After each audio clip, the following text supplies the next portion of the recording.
Should be recording. Great. It's 9:04. We have a quorum. It's the November Facilities Committee meeting. Why don't we start in top of the agenda? Just an update on our facilities. Sure. All right. Maintenance been pretty busy. As of the morning of Thursday, October 28th, we turned the heat on. So I was just working out the kinks. Everything's been going pretty well. Had some issues. Seem to have an uptick of low voltage actuator motors failing this year. Definitely more than we have in the past. So it might be something I need to start looking into as for putting money aside for a possible larger repair, or just keep it through operating. Phil and I had spoken about this yesterday, but definitely seem to be a few more than usual that are just going. They're low voltage, 24 volt. What they do is they open and close valves to reheat each room. So for the most part, every room on campus has one of these for heat, and rooms that have cooling, they have for cooling. Some of these motors are on valves, on pumps. So it's just something that I've noticed has definitely become more of an issue than it has in the past years. This season, we replaced many pumps, many motors. A few drives have been replaced just to get the heating system going. So it was a busy summer getting into this. As we come into it, we have another drive that went down. We're able to have a little bit of work done to it on Tuesday to get it back up and going without a bypass mode. That one will be, we should get some sort of pricing within the next probably week or so for a replacement through the summer. Sound panels campus wide are complete.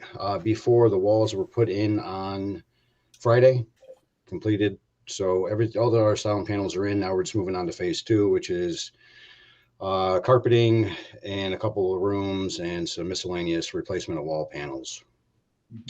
We had one. Mike, real quick, if I can just piggyback on that.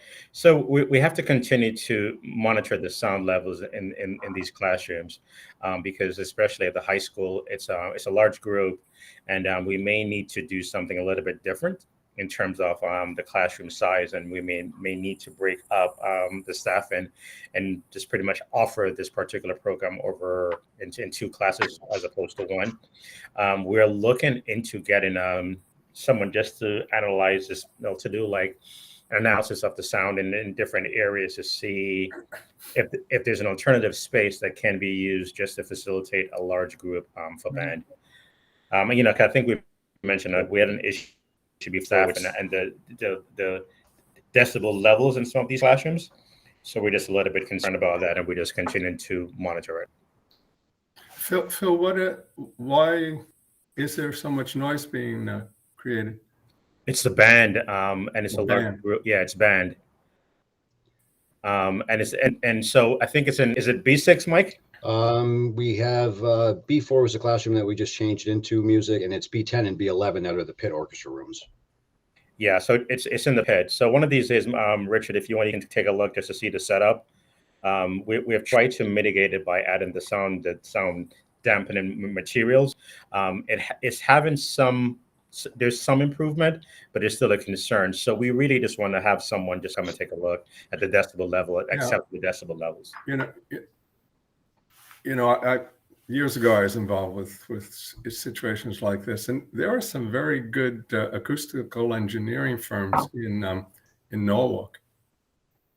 Richard, if you can give us those names, we would appreciate that.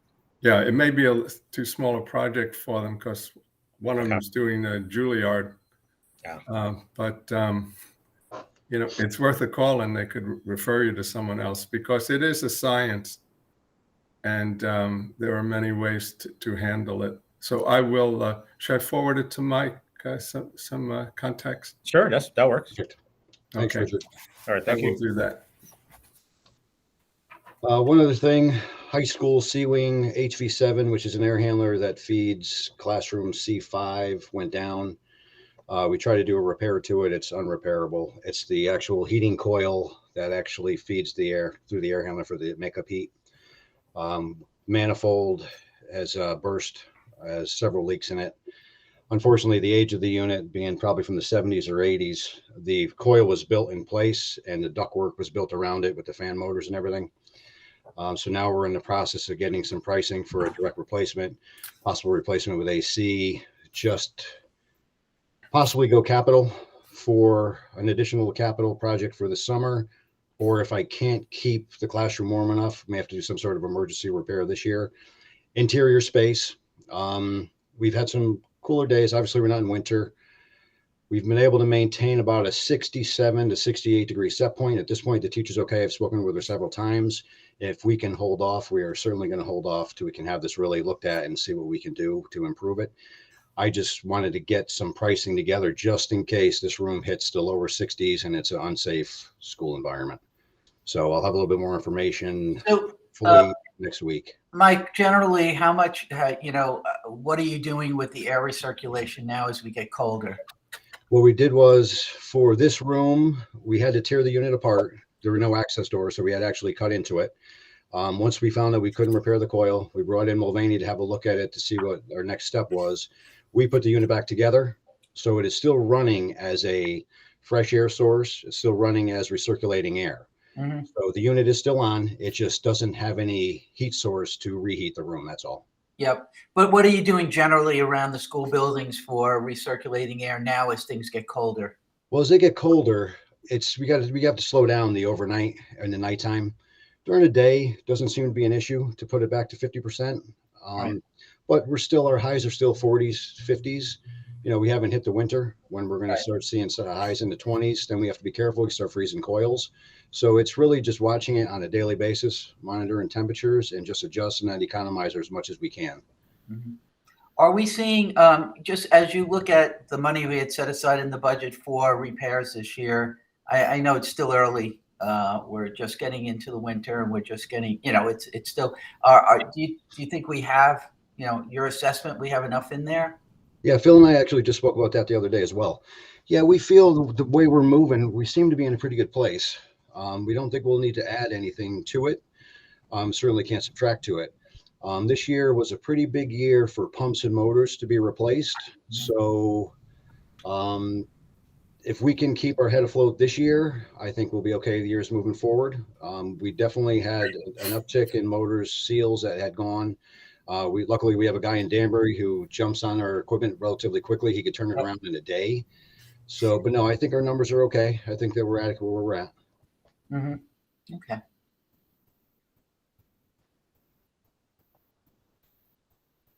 That's all the updates I have for maintenance. Custodial, not much.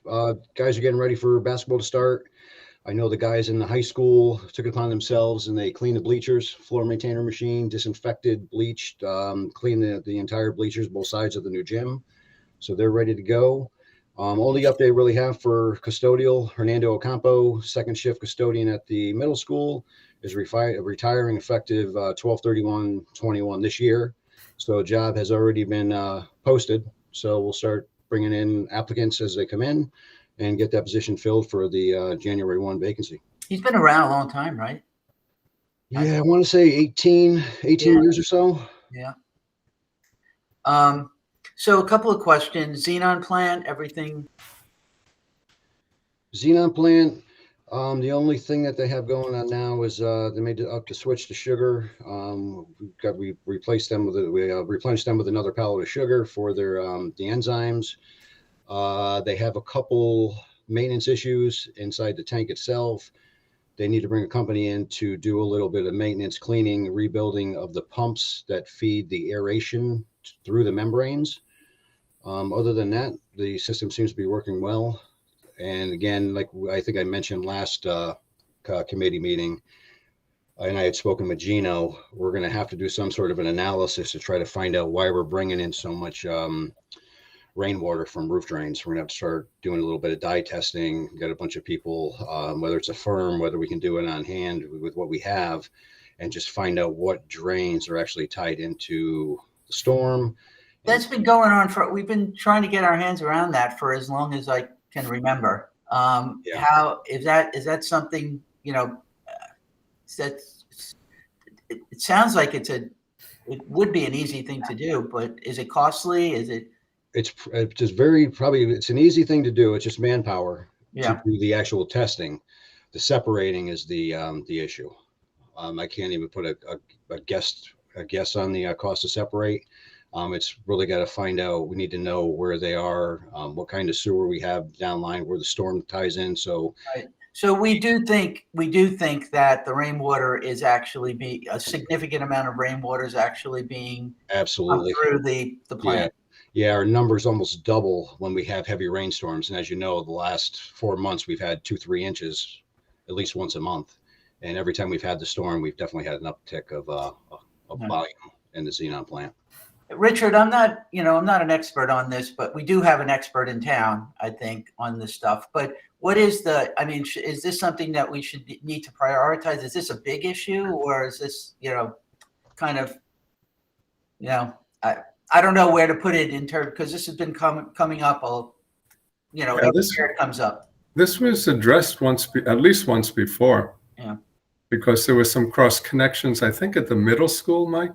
Yeah, middle school, and some work was done outside to a pump station, but it hasn't rectified the entire situation. We're definitely coming from the high school and possibly, and I'm sure more from the middle school. So I think it's maybe mostly at the middle school because it was built over a number of years and it has a number of different sewage lines coming out of it. Right. So to answer your question, Tony, I think sooner rather than later. Yeah. Is this, is this a so what, or is this like, oh, this could be a major problem if this keeps going on? It's just overworking the Xenon plant. Yeah. I mean, yes, it's clean, but it's still making the Xenon plant work harder than it needs to, or it could be costing more money to have the tanks pumped out because they're too full. Yeah, and we do get quite a bit. So we have the engineer there, or the site manager on site. So he does. So whenever there's an increase, he typically has have the units pumped on a routine basis just to get back to some level of normalcy. So we have definitely been talking about it. So it is pumped whenever we do have the excess flow. So we do get those units pumped out. So in terms of being on top of it and the system not being overworked, we're definitely confident that the site manager is taking care of that. But we definitely need to look into it because he has also raised a concern that we need to address it. So I think sooner rather than later, Mike, we need to get. I think it's come up a lot. Let's I don't want to look back and say we had a major problem as a result of it. Maybe I don't know a lot about it, but it's come up enough that we should probably put a pin in it. Yeah, absolutely. We'll get working on whether he has to bring a crew in or how we can handle it, but we'll handle it. It's just dying water. So the other thing is, just an update. What capital projects are actually in stream right now, like going on? People working on stuff. In stream, I mean, for the most part, capital is wrapped up. We're still working on trying to get a truck from last year, but with those processors down, we're still looking at probably Christmas time after the holiday season to be able to get a truck. There's just nothing on the lot through state bid. Occasionally, we'll see a truck that's about $25,000-$30,000 more than what we actually have slated for it because it's not a state bid vehicle and not from a state bid facility. So that's going on. The window for the high school going to roll into next year. It's just material. Is very difficult to get. So we're going to roll that into the double doors to the intermediate school and get that going with the same contractors doing the roof. So other than that, capital is pretty much wrapped up. Richard, is there anything you want to add on capital? Actually, I have a little item. I don't know whether you want to consider it as capital or not. And this would be at the South House, the senior center. Mike's aware of the fact that there were leaks when we had the large rainstorm two plus weeks ago. Several things. There's a hole in the roof of the gymnasium. You can see light coming through it. So if you can put that on your list. But more significantly, I think the leaks brought up the fact that, and I believe it's where we have the flat roof on South House, we don't have a secondary drainage system in that the building code now requires, and when we replace the roofs at the middle school and the older section of the high school, we put in scuppers so that if the roof drains are clogged, the water doesn't build up on the roof above a certain level.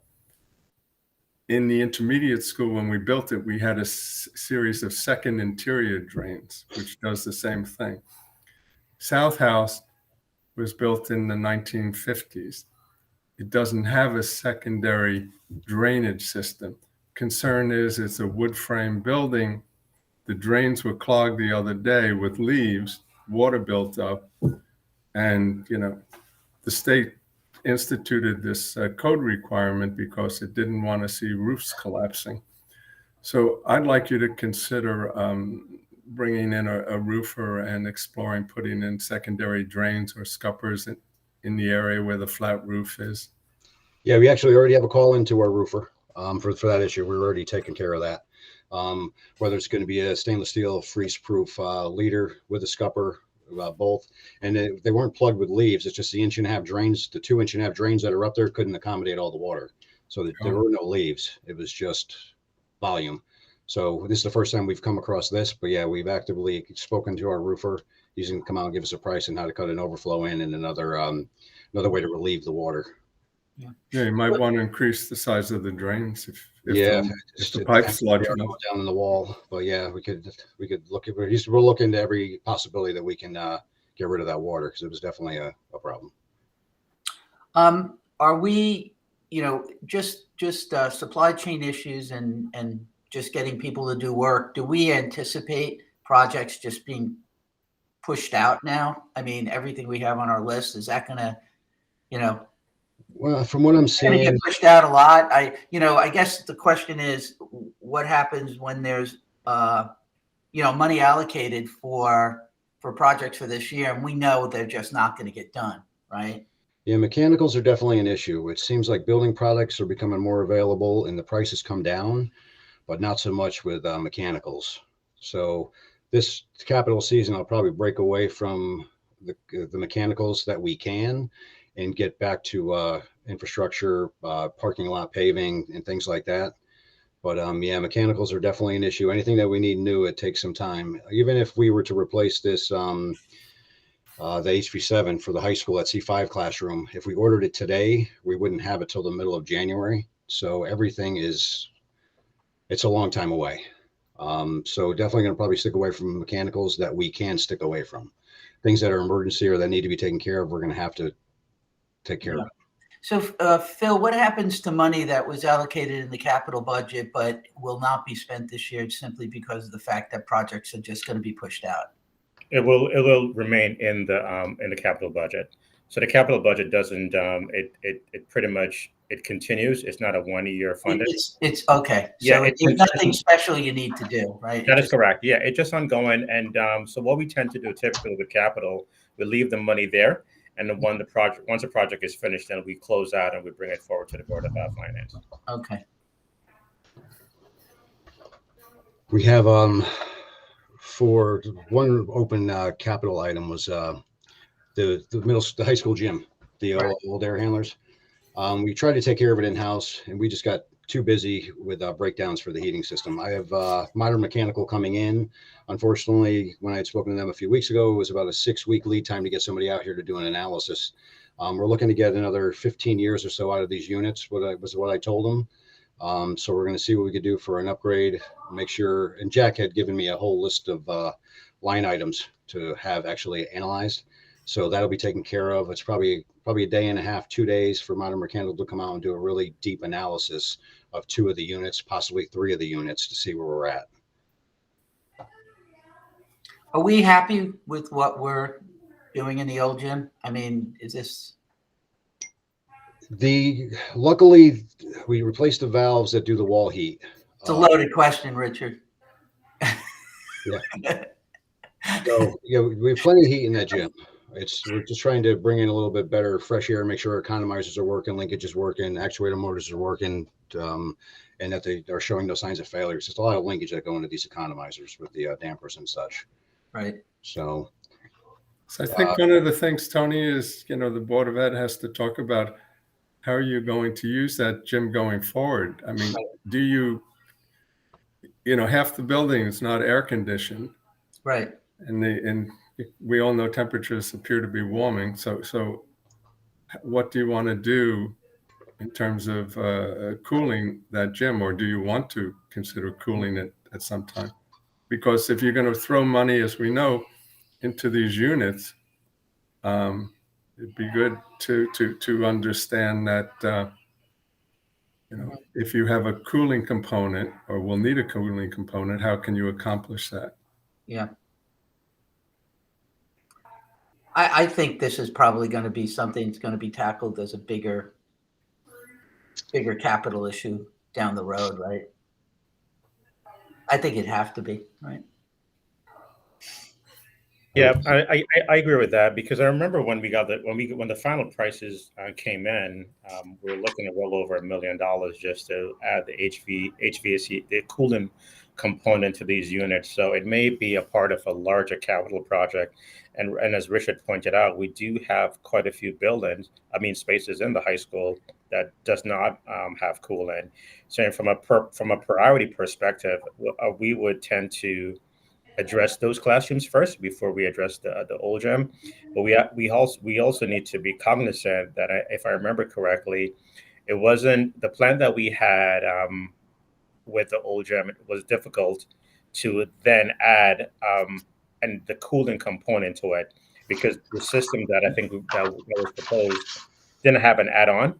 Mhm. I don't remember. I think it was something like that. It didn't have an add-on component. So it's either you go with one particular unit, or you go with a unit that has a cooling component to it. So I think we probably need to revisit this and just have another discussion about it, and sort of kind of tie it into an overall longer term capital project. Yeah. Okay.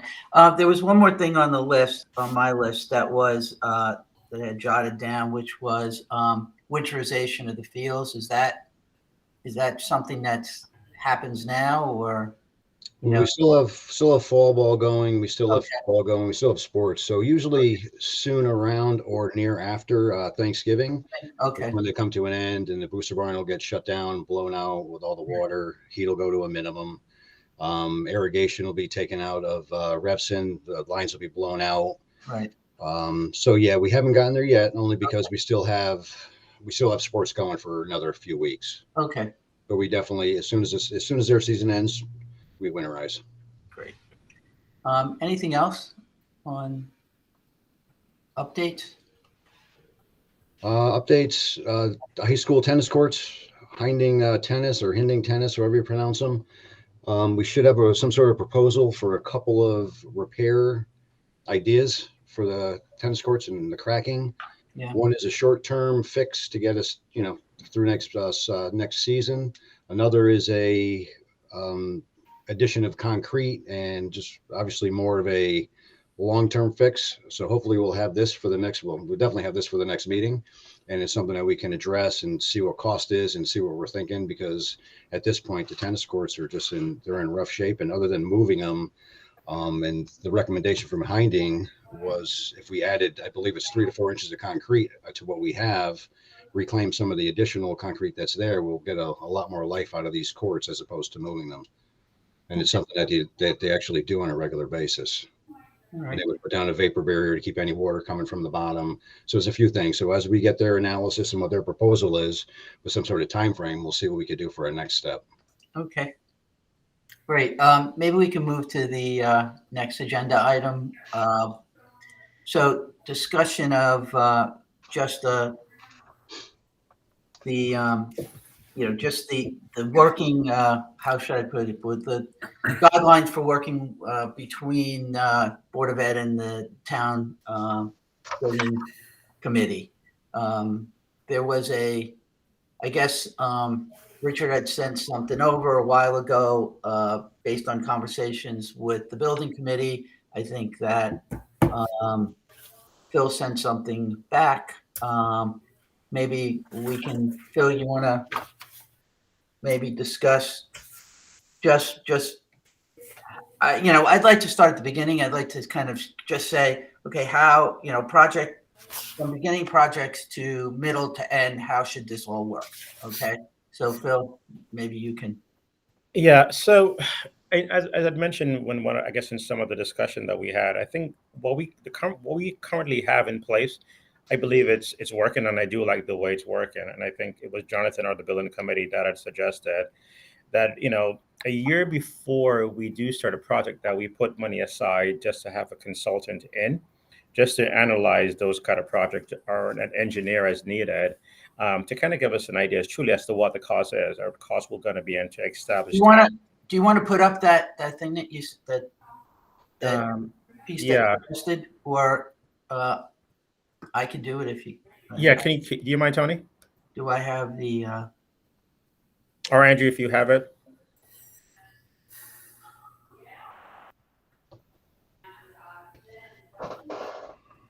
Oh, we're on Zoom. We're on. I'm sorry. We're on Google Meet. Yeah, Google Meet.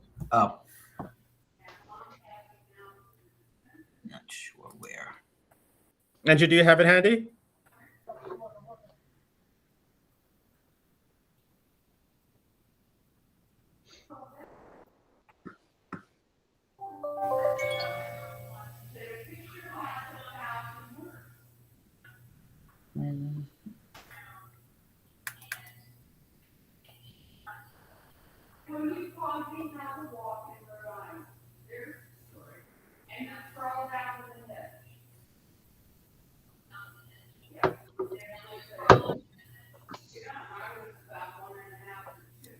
No, Andrew. Hold on.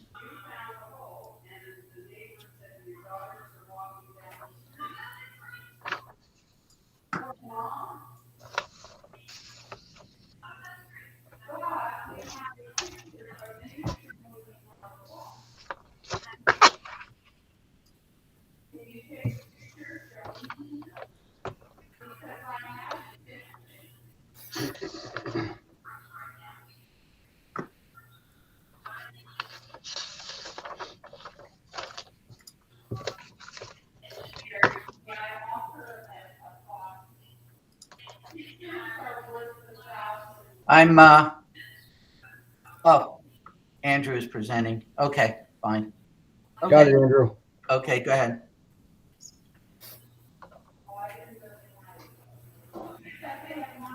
All right, Phil, go ahead. We also have some background noise. If you're not speaking, can you just put it on mute?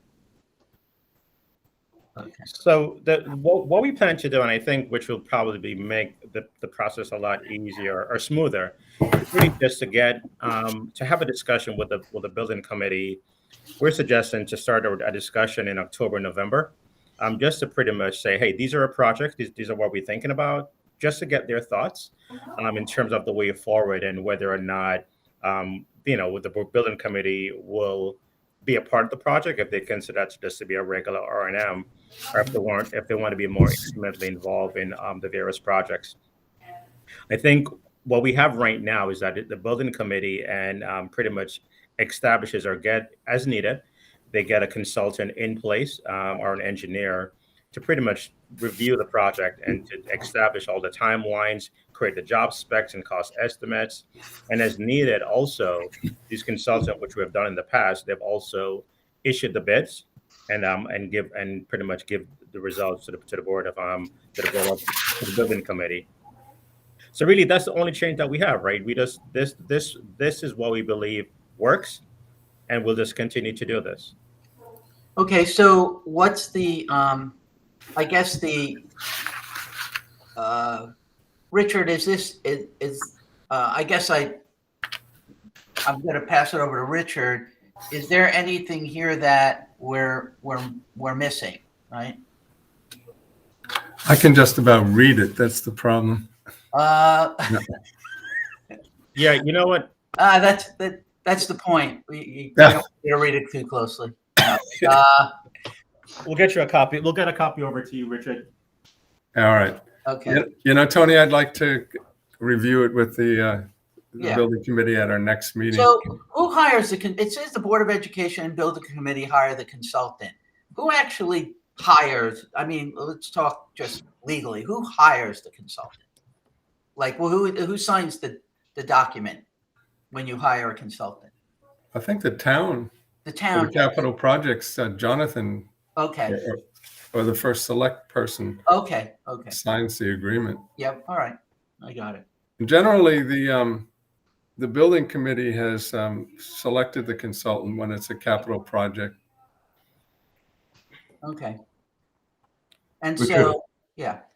is there a dollar amount threshold where it always goes out to review by an external a third party, like a consultant, versus using in-house expertise?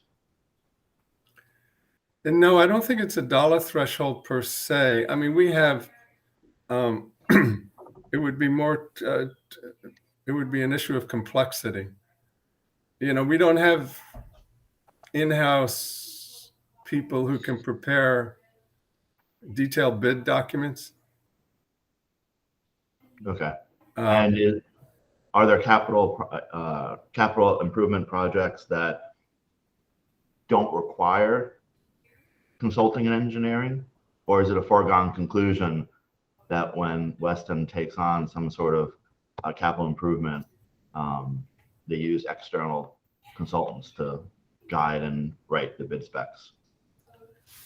I guess here it's an issue of the scope of the project. I mean, if we're replacing, you know, let's say a small exterior condensing unit, not unlike what you'd find at the library or town hall, I think the town just goes directly to an air conditioning contractor and asks them for a quote. But if we're talking about a change in the design of the system, or it's a more complex unit, similar to what was at Hurlbut that we did, 2 summers or so ago, then we go to an outside, we recommend going out to an outside consulting engineer to design the system for us. Hey, Richard, one quick question, because I tend to struggle with this particular question as well. Like, at what point is something considered to be an item that we should bring to the building committee, and when is it that the Board of Education should just move ahead with whatever project that's there?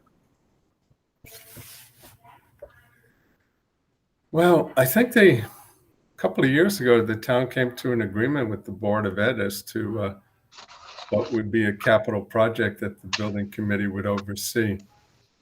I'm not sure what the guidelines are.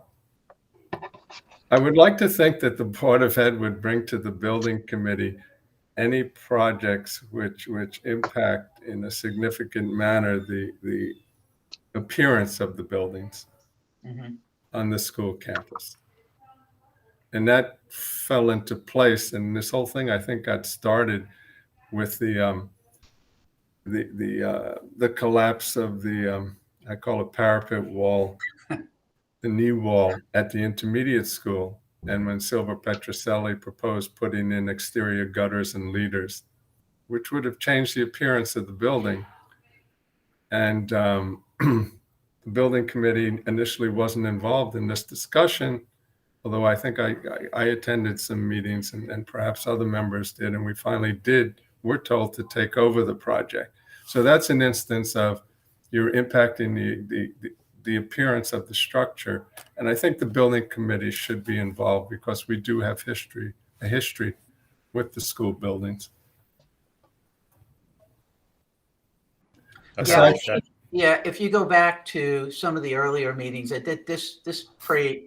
some of this kind of predates me, or when I first joined the board, because at that point, you know, either Ellen was chair or Gina just became chair, and I know we were right in the midst of the whole knee wall stuff, and I think out of that came some sort of agreement, but I don't remember. I really don't remember the details. Okay. You know what? I mean, I think we'll continue with this plan. If Richard agrees to this plan, we'll just have the discussions, right? If we're uncertain as to whether or not it's a building committee, if this is under the purview, so to speak, of the building committee, we'll bring it forward. And if the building committee says, no, this is the Board of Ed and this is all considered to be operating our R&M, then we'll take that approach. Because I think there's sort of kind of some gray area as well. So I think an open discussion, we'll continue to have open discussions with the building committee. And I think that will just help in general, if that's okay with you, Richard. Yeah, I mean, I think for the most part, it will be an advantage to discuss these issues with the building committee. I think that's fair. All right, why don't you take this away, Richard, and we'll put it as an agenda item next month to discuss it again. Okay. Okay, but someone will email can. this to me. Yeah. Right, Yes. Okay. All right.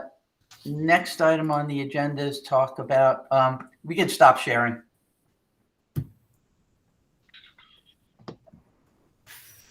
Next item on the agenda is talk about the town facilities optimization committee and the next steps.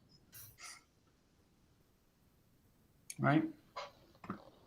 So I'm sorry, Tony. Before we do that, Mike, do you want to just talk about what direction we want to head in terms of our capital and just items that we had from last year's capital that we want to put forward for 23? Yeah, and I guess as an aside, we should start maybe next month. We should have maybe a preliminary list to discuss. We will.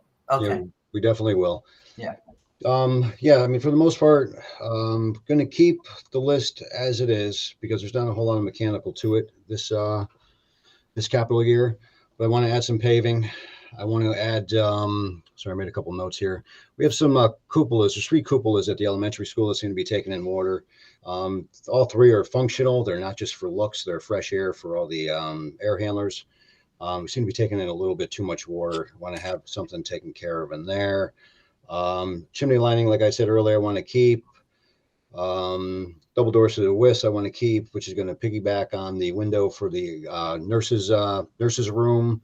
Brick repointing we'll visit and we'll get some recommendations, see if it's absolutely necessary. And I would like to keep bathroom renovations on capital, and I would like to keep North House HVAC on capital because that had become a huge issue once we had this very humid weather this summer and it started the school year, as many other districts had to deal with it as well, with limited HVAC, fresh air, and cooling. There was a lot of mildew that attacked rooms and cloth material and things of that nature. So I would like to keep that and add those 2 analyses on for this year, as well as I'm sure that the track is going to be this year. We get started working on that, and also like I had mentioned the tennis courts, high school.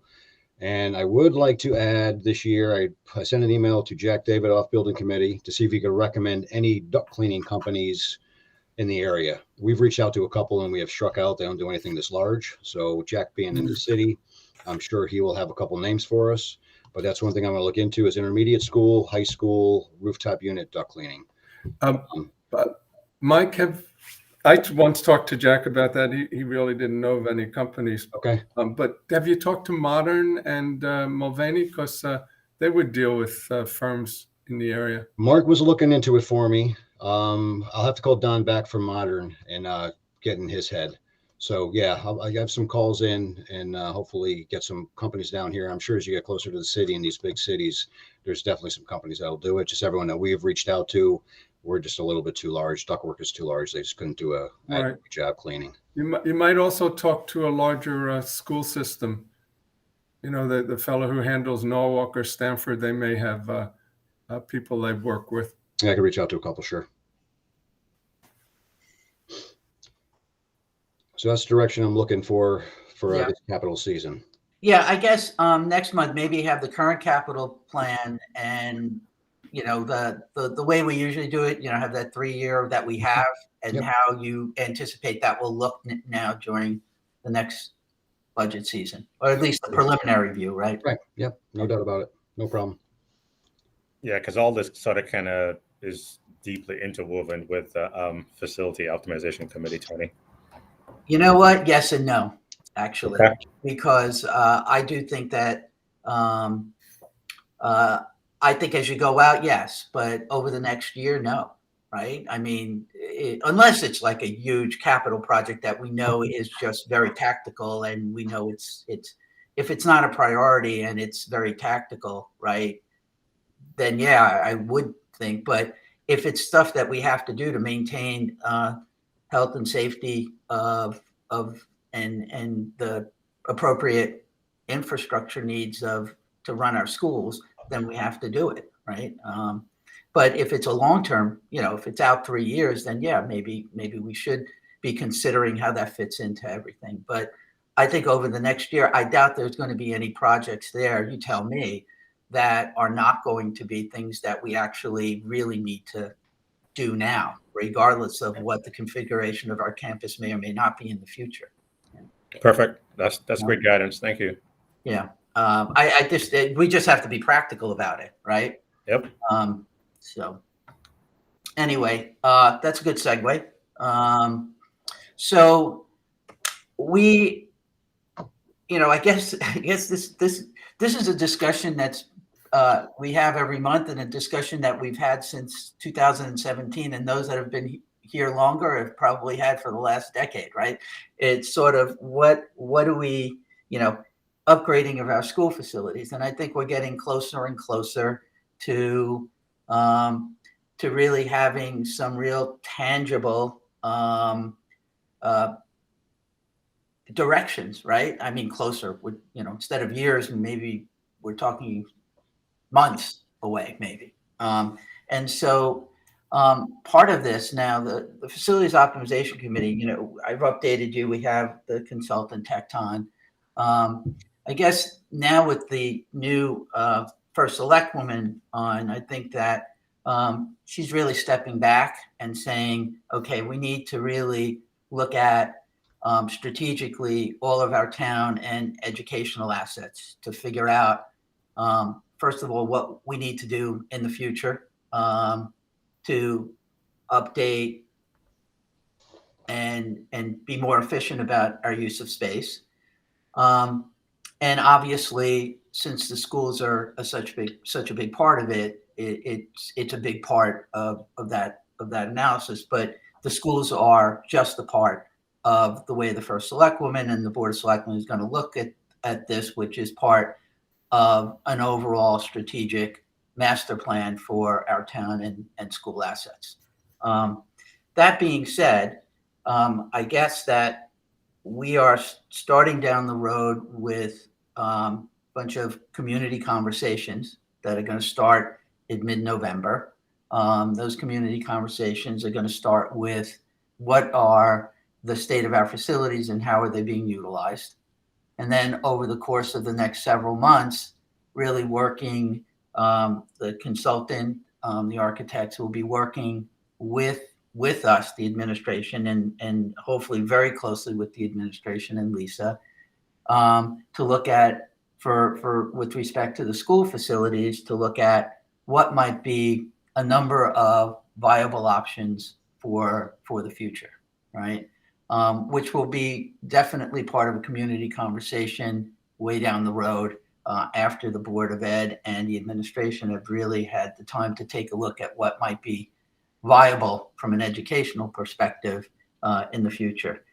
In my view, this is an incredible opportunity to actually look at those spaces that really need to be upgraded and improved.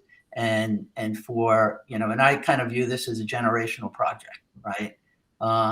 Because other than deciding the configuration of a campus, I think the most important part of this project is really the upgrade of our facilities and increasing the efficiency of the way we utilize our space, right? At the end of the day, how the town and schools campus are configured, I think, in my view, is probably secondary to making sure that all of the upgrades and renovations that we need to do to spaces that have really needed actually get done, right? And so, we'll start with that community conversation about state and, state of the facilities and utilization, and over time, we'll move into potential solutions, or opportunities and viable options. But nothing is going to get done until we have a full picture of what we're doing with the town facilities as well, right? So I guess, the action item for us and for Lisa and you, Phil, is to make sure that over the next several months that Tecton gets pulled in much, much closer. Any discussions about school utilization in the future, about options, really get done with you, Phil, Lisa, and whoever in the administration and the board, and even parents you want to pull into this. And so that's really, we're getting to the point now where those discussions internally should become more frequent. So that's kind of where I'm going to stop. I don't know if anyone has questions.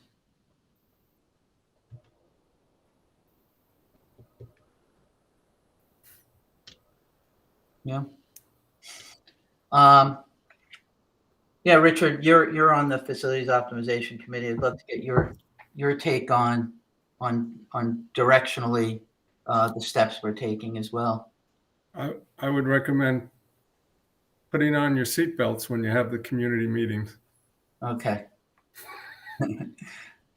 As any community meeting.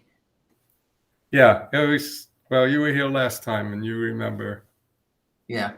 What happened. I mean, it's yeah, it's going to be out there, and there are a lot of different thoughts on. And as there should be, I think we went through WIS, right? And the last thing, I think that the thing with WIS though is we had our kids in trailers, right? Not that, honestly, my kids did fine in trailers, but that was a big motivation just to get the kids out of the trailers, right? Right. We had, I don't know how many temporary classrooms. Right. And, you're going to, one of the big things for the Board of Ed is obviously the student population projections. Yeah.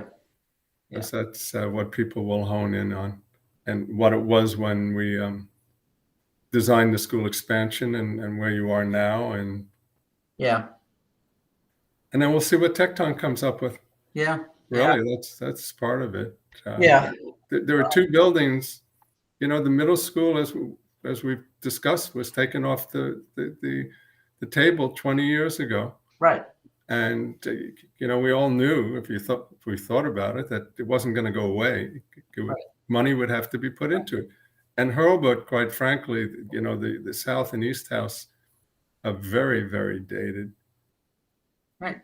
And North House is a very weak structure too. So, I think these discussions have to be had, because if they're not, we're going to kick the can down the road. And I just don't. I think that we need to actually come up with really a grand plan for making sure that our facilities are appropriate, not only appropriate, are fit for purpose for educating the next generation of kids in Weston. And that's really my, that's kind of my major heading. If we can end up in a place where everyone believes, this is really a good way forward. Everyone agrees, our facilities need upgrading, and this is probably the best way from an educational town perspective to approach it. I think we've done a really, really good thing, but the distance between now and then is going to, like you said, is going to require a lot of, many people expressing their opinions about exactly what we should be or should not be doing. But it's the way it goes. Yeah. One thing I would add as an outsider for Richard is, and Tony, I follow the FOC. I've not seen anything come from anybody, whether it's the facilities committee, this group, or the FOC, and maybe I missed it, what the capacity of WIS is. It's not in its current configuration, or I guess partially in its current configuration, but from what I understand, going back sometime when WIS was originally designed, it has excess capacity that might be utilized today, but that would be something that I think needs to be brought forward by this committee or by the FOC ahead of a public meeting. What is WIS's capacity as designed, not as utilized today? Mm-hmm. And that really, I think, has to be considered for Hurlbut, the middle school, and the high school. But I have read indications that WIS was designed for a lot greater capacity than it's serving today. So if I'm wrong, let me know. But if not, that's something that should be discussed at one of these two committees and put out into the public before the public has an opportunity to weigh in on it, because they need those details. And that's part of the homework that has to be done, because you're 100% correct. And I've said this 24 times. Just before we were starting to construct the building, the Board of Ed came back to the school building committee and said, enrollment's down. We don't need half the classrooms on the second floor. And we did a study with the architect and the construction manager, a cost analysis. And we said, there won't be it wasn't worth eliminating the classrooms. We could save, let's say, a couple of $100,000, but because we'd have to go through redesign, resubmittal to the state and everything else, it would delay the project 4 to 6 months. And it wasn't worth it. So we went forward with the original design. So initially there were excess classrooms built. But I think the question is very good. You should come up with go back into the early notes and see what the building was constructed for, how many students. Yeah. And I think that, and I think Tecton always says, and I agree, and everybody agrees, is you have the space, over time it will be used. Oh yeah, that's understandable. Right. And so that's the question of how much you can optimize based on your view on a particular grade configuration model that you want to put forward. But I think you're right, Dave. That's all part of the analysis that has to be done. Yeah, and I think that's the most important first piece of information. It's the cart and the horse. What was the building designed for? Not what is it being used for today? Right. Because like everyone says, project creep, scope creep. If have closets in your home that are empty. Right. And there are, we've already started the discussion around the fact that there are some classrooms that probably could be used for other purposes. Yeah. No, I think you're spot on. And you have the largest copier room in Fairfield County in West. And as we move to a more green environment, we need a much smaller copier room. We should make it. But Rich, to your point again. So when that building was designed, there was a different use for that space at one point, because we had a copy center, so to speak. It was a classroom. Yeah. Yeah. So it's a lot that we have to consider. But David, so we have to keep in mind that we're talking about one school, and even if that one school may have that capacity, so to speak, it may not necessarily translate to any kind of optimization as you think about the overall grade configuration. So we're looking into all of that, and Tecton definitely will be working very closely with the Board of Education, not just with the administrator, but with the full board, just to have these discussions and to ultimately see in what direction we're gonna head. Yeah, I mean, we met. I'm in contact with Jeff, and Jeff and I have a meeting set up the week of November 29th, I believe, and we're bringing the entire district administration together in that email. I keep thinking of I think it was you that said it, Richard, at one of my first meetings when I got back involved in the group. Is it space encroachment, where people take over space just because it's there, but that doesn't mean that we necessarily need it, if you will. And then people redesign space that was originally for other purposes. But I'm happy that we're having the opportunity as an admin team to sit down and go through some of this with Tecton, because the bottom line is if you have 3 grades, 8 sections per grade, that's 24 plus bedrooms. You're looking at needing a minimum of 26 rooms to move 3 grades into another school. Like, there's so much involved at so many levels. How many art rooms? Can the cafeteria fill it? I feel like I'm speaking to the choir here, but there's so many other components than just there's 10 extra classrooms that it will be a good conversation, I think. And then we're going to do some more work as a subgroup. And I thank Dr. Pesco for pushing that. Thank you, Tony. Yeah. Yeah, and Philip, I would just add or just respond. That's why I think it's important to go back to the as designed for each of the 4 schools, because as Tony said, as Lisa said, everyone here has said, and Richard's word, I guess, encroachment, which I That makes sense. My concern from the outside, right? I'm not on FOC, so I have a different set of eyes I get to watch from the public. Then I have this I have this extra advantage of being on the BOA, so I get to see a little bit more. But from my public set of eyes, there has not been discussion in the public about what the building was initially, any of the 4 buildings were initially designed for. And what Tecton is mostly focused on is take what we have today, take the use we have today, and see if you can fit it into 3 buildings. And I think the fallacy in that is what Richard kind of spoke to a bit, which is that there are rooms and areas being used for things that they were not intended for, and there are rooms being used that don't need to be used. So that's my I absolutely. I think that's part, that's really part of the real work that needs to get done. And I don't think that's, I think we've just started down that road. Sure. And to that point, like what was it designed for? But you can go back and look at every addition in different parts of the building projects that have been done over the years, looking at the middle school way back when at its original inception, where those science labs in the middle school were never designed. Well, there's only 2 left for that purpose. That used to be the main office. So what was it designed for, can go way back, and different things that have changed over the years and repurposed space and everything else. And the services are just so different now, and the way we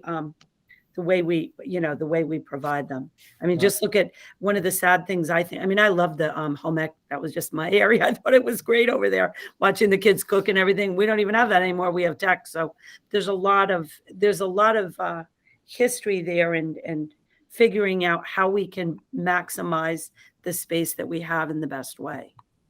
Yeah, the middle school, you initially was designed with open classrooms and movable walls. So I think, David, to address your point, it may make sense to do that for the intermediate school and the high school, because the information would be more readily available. And relevant, probably. Trying to figure out what went on with the middle school over 50 years and Hurlbut over 70 years, I don't think it's going to be too useful. Yeah. I agree. And I do remember when I was over the middle school, 4th grade, where they had all those expandable walls and people were going nuts. So, and then we also have to look at how have the state regulations changed, with coding and codes and where kids can go and everything else. So it is, though, very exciting. It's a wonderful opportunity to be able to think this way, quite frankly. Yeah, I that's kind of the way I look at it. And there is these are massive projects that involve lots of people and lots of opinions, and I think you just have to keep your eye on the prize and move forward. And and this is all part of the process. It's all part of the process. So anyway, we'll get there. Phil and Mike, I sent an email to Andrew with the name of and contact information for an acoustical consultant. If it's too small for him, he may be able to recommend someone for you. Thank you very much, Richard. If there's nothing else, maybe we can move to approving the minutes. Can I have a motion to approve the October minutes? Dave, you're the only one that could. Yeah, I was just pulling them up. I'm sure that they're 100% accurate, so I would make a motion to approve the minutes. Okay. You have to, I guess you can second it as well. Well, you don't. Oh, okay. Yeah. Okay. All in favor? Aye. Yeah, actually, we do have, actually, until Tuesday, when the new board is sworn in, right? We still have a 3rd member here, Victor, who's still officially on the board. So Victor's still officially part of this committee. We do have a quorum today, so we because you and I are in this meeting, and so it is an official committee meeting, and the minutes are approved. So do we have if there's nothing else, Is there any other business we need to discuss? No? Lisa, I need to call you after this. I'm going to say goodbye. All right. Take care. Bye, Richard. Okay, Richard. Lisa, you're muted. You're muted. Sorry. Can I call you in like 2 minutes? I was hoping to have a word with David for like 2 minutes. David, can I call you? I want to fill you in on something. Okay. Okay. Okay. All right. Great. Thanks. What's the best number, David? I'm sorry. I'll email you. Okay, Yeah. perfect. Thank you. Good. I'll call you next, Tony. Bye. Bye.